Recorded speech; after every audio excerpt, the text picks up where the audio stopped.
আসসালামু আলাইকুম। যারা সত্যের পক্ষে দাঁড়ায় তাদের মৃত্যু কি কখনো শেষ হয়?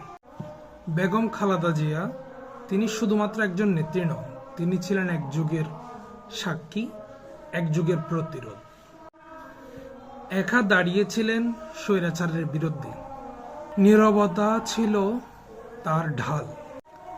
তিনি আজ চলে গেছেন, ইন্না লিল্লাহি ওয়া ইন্না ইলাইহি রাজিউন।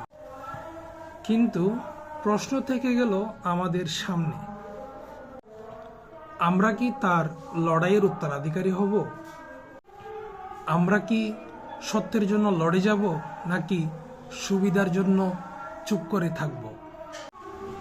সত্যগুলোকে ধারণ করে এবং সত্যের পথে অবিচল থেকে এবং সুবিধার জন্য চুপ না থেকে আমাদের বেগম খালেদা জিয়া যে পথগুলো আমাদেরকে শিখিয়ে দিয়ে গিয়েছেন লড়াইয়ের জন্য, সেগুলো অনুসরণ করা।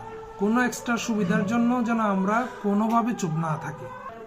সুখ শুধু কান্না নয়, স্মরণ করা এবং তিনি আমাদেরকে যেগুলো শিখিয়ে গিয়েছেন সে অনুযায়ী লড়াই অব্যাহত রাখা।